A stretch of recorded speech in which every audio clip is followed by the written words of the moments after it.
गेली 7 दशकं आपल्या गाण्याने संगीत क्षेत्राला वेगळ्या उंचीवर नेऊन ठेवणाऱ्या ज्येष्ठ गायिका आशा भोसले यांनी आज जगाचा निरोप घेतला। काल 11 एप्रिल रोजी संध्याकाळी हृदयविकाराचा झटका आला आणि त्यांना मुंबईच्या ब्रीच कँडी हॉस्पिटलमध्ये दाखल करण्यात आलं। मल्टी ऑर्गन फेल्युअरमुळे त्यांचं निधन झालं। त्यांच्या जाण्याने संपूर्ण सिनेसृष्टीत शोककळा पसरली आहे। ज्येष्ठ अभिनेते अशोक सराफ आणि दिग्दर्शक महेश कोठारे यांनी आशाताईंबद्दल भावना व्यक्त केल्यात। एकदा त्यांचं रेकॉर्डिंग सुरू होतं, माझ्या सिनेमासाठी रेकॉर्डिंग सुरू होतं, मी देखील रेकॉर्डिंग साठी गेलो होतो, तेव्हा मध्ये काय असा शब्द बोलायचा होता। तमाशा सिनेमातील लावणीचं गाणं होतं, तेव्हा काय हा शब्द म्हणण्यासाठी त्यांनी मला आग्रह केला, त्यांनी मला ते म्हणायलाच लावलं। त्यांच्यासोबत उभं राहून म्हणणं म्हणजे मी आधीच खूप घाबरलो होतो, तेव्हा मी काय म्हणालो हे मला आठवतच नाहीये। आमची भेट कधी व्हायची नाही कारण क्षेत्र वेगळी होती, पण जसा मी त्यांचा जबरदस्त फॅन होतो आता देखील आहे, त्याही माझ्या होत्या। ही माझ्यासाठी फार मोठी गोष्ट आहे। त्यांचा आवाज म्हणजे असा आवाज परत होणे नाही, असं म्हणत अभिनेते अशोक सराफ यांनी दुःख व्यक्त केलं। तर अभिनेते आणि दिग्दर्शक महेश कोठारे म्हणाले, आशाताई यांच्या निधनानंतर मोठी पोकळी निर्माण झाली।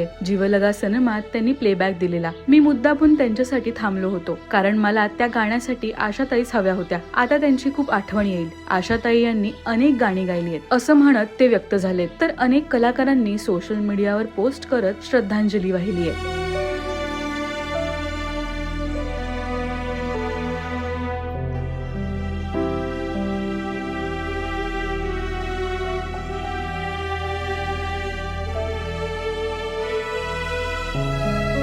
ज्येष्ठ गायिका आशा भोसले यांना राजश्री मराठीकडून भावपूर्ण श्रद्धांजली।